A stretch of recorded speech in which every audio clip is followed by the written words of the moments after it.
Banjir bandang dan longsor menerjang Tapanuli, Sumatera Utara. 11 kabupaten disapu banjir bandang. Ratusan kepala keluarga harus mengungsi dari rumahnya. Daerah yang mengalami bencana paling parah adalah kawasan pantai barat Sumatera Utara, meliputi Tapanuli Selatan, Tapanuli Tengah, dan kota Sibolga. Saat ini korban tewas akibat longsor dan banjir bandang di 3 wilayah ini mencapai 19 orang, sementara 24 lainnya masih dalam pencarian. Sementara itu di Mandailing Natal, Sumatera Utara, banjir bandang menerjang sekitar pesantren Mustafawiyah Purba Baru. Para santri sempat panik lantaran aliran sungai Aik Singgolot meluap dan menyapu wilayah sekitarnya.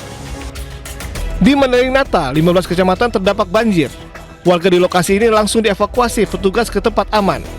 Tak hanya itu, Bupati Mandailing Natal menetapkan status tanggap darurat bencana selama 14 hari.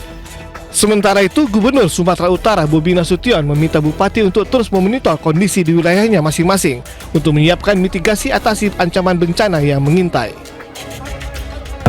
Tadi saya sampaikan tolong dimonitor terus kondisinya dan utamakan pertama sekali karena sudah terjadi keselamatan masyarakatnya dulu.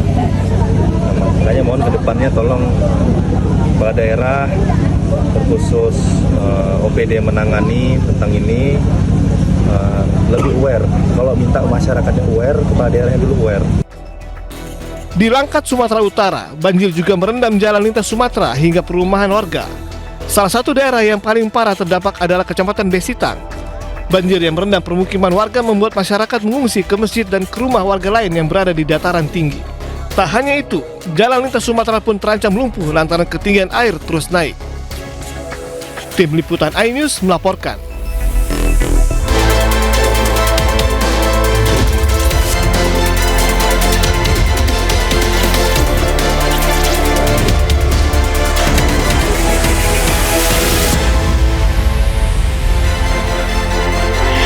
Selamat siang pemirsa, Kementerian Perhubungan membantah bandara di Morowali beroperasi tanpa izin. Sementara itu, Presiden Prabowo menebar diskon jelang akhir tahun. Selain informasi tadi, kami juga akan hadirkan beragam informasi menarik dan terkini terkait kebijakan hingga kegiatan para pemimpin bangsa.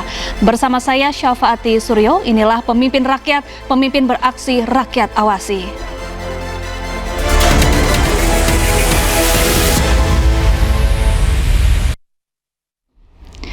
Pemirsa, 1 orang ditemukan meninggal dunia saat banjir bandang menerjang Kota Padang, Sumatera Barat.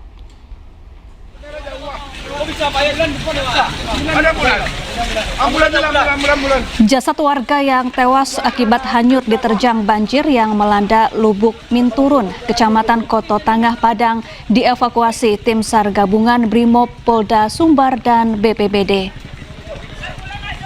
Air bah menerjang permukiman warga hingga membuat warga mengungsi. Data sementara terdapat 3 kecamatan terdampak banjir bandang, yakni Kecamatan Koto Tangah, Nanggalo, dan Pau.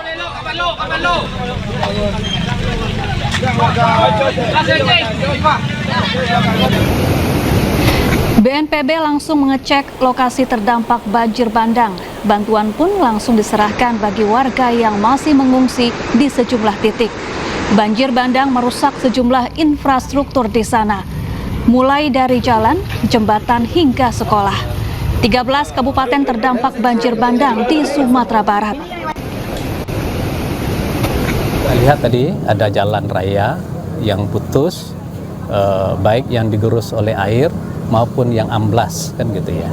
Dan juga sudah pasti jembatan seperti yang disampaikan oleh Pak Bupati Padang Pariaman tadi, dan juga beberapa sekolah yang juga ada rusak akibat dari banjir dan longsor. Masjid dan beberapa musola yang ada di kabupaten kota, di 13 kabupaten kota ini. Pemirsa, pemerintah terus mendorong rencana penyembelihan dam jemaah haji dapat dilakukan di Indonesia. Keputusan ini tinggal menunggu fatwa resmi dari Majelis Ulama Indonesia.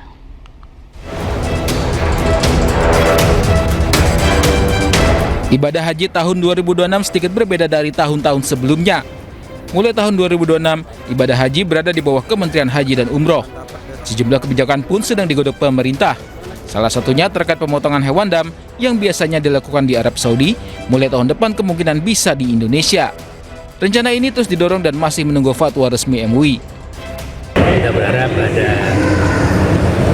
segera ada fatwa tentang terkait dam yang kemungkinan bisa dilaksanakan di Indonesia. Itu berarti belum ada ya sampai sekarang? Sampai sekarang keputusan final dari MUI belum. Sementara dari beberapa ormas Islam yang ada belum secara resmi membolehkan, tapi sudah memberi lampu kuning untuk bisa ke sana. Tapi belum lampu hijau. Sebelumnya, MUI melalui Fatwa nomor 41 tahun 2011 menyatakan bahwa penyembelihan hewan di luar tanah haram tidaklah sah. Namun MUI belum menutup sepenuhnya rencana penyembelihan dam dilakukan di Indonesia. Jika pemerintah Arab Saudi menyetujui, maka kemungkinan untuk dilakukan di Indonesia terbuka lebar. Tim Liputan iNews laporkan. Pemirsa, Presiden Prabowo Subianto meminta aturan segera ditegakkan di bandara yang ada di Morowali, Sulawesi Tengah. Presiden meminta jajaran menteri terkait untuk tidak pandang bulu dalam menegakkan aturan. Di Indonesia ada bandara yang tanpa ada otoritas negara. Satuan Tugas Penertiban Kawasan Hutan Satgas PKH menemukan bandara yang beroperasi di kawasan PT IMIP Kabupaten Morowali, Sulawesi Tengah. PKH dalam Instagramnya mengungkap bandara ini beroperasi tanpa ada otoritas negara seperti bea cukai hingga imigrasi. Seluruh kru yang berada di bandara PT IMIP bukan merupakan otoritas negara. Presiden Prabowo langsung meminta jajaran menterinya untuk menindak tegas bila ada pelanggaran aturan dalam operasional bandara ini. Arahan Bapak Presiden kepada kami sebagai Satgas dan sebagai Menteri SDM adalah tegakkan aturan. Jangan pandang bulu, karena nggak boleh negara kalah dari apa yang terjadi yang kurang pas dan atau melanggar hukum. Sementara itu, Kementerian Perhubungan pastikan bandara yang berada di Morowali ini mengantongi izin dan terdaftar sebagai bandara khusus. Kemenhub juga tegaskan telah menempatkan personilnya di bandara ini. Tahun yang lalu. Nah, mengenai Morowali, kemarin kami sudah menempatkan beberapa personil di sana. Dari Bea Cukai, dari kepolisian, dari Kementerian Perhubungan sendiri sudah ada dirjen otoritas bandara ke sana, termasuk hewan dan lain-lain. Jadi kami sudah turun ke sana. Itu terdaftar, nggak mungkin bandara itu tidak terdaftar. Bandara IMIP dikelola oleh pihak swasta. Bandara ini berlokasi di Desa Fatuvia, Kecamatan Bahodopi, Morowali, Sulawesi Tengah. Tim Liputan iNews melaporkan. Pemerintah tebar diskon di akhir tahun. Apa saja diskonnya? Usai jeda, tetaplah di Pemimpin Rakyat.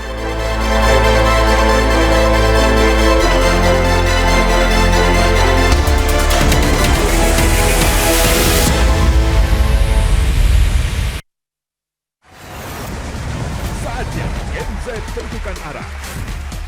Siap bersuara? Dialog inspiratif bersama narasumber terkemuka. Audisi calon jurnalis muda iNews. Live stage performance musisi tanah air. Dimeriahkan oleh, dipandu oleh. Jangan lewatkan iNews Media Group Campus Connect. Connecting Ideas, Inspiring Future.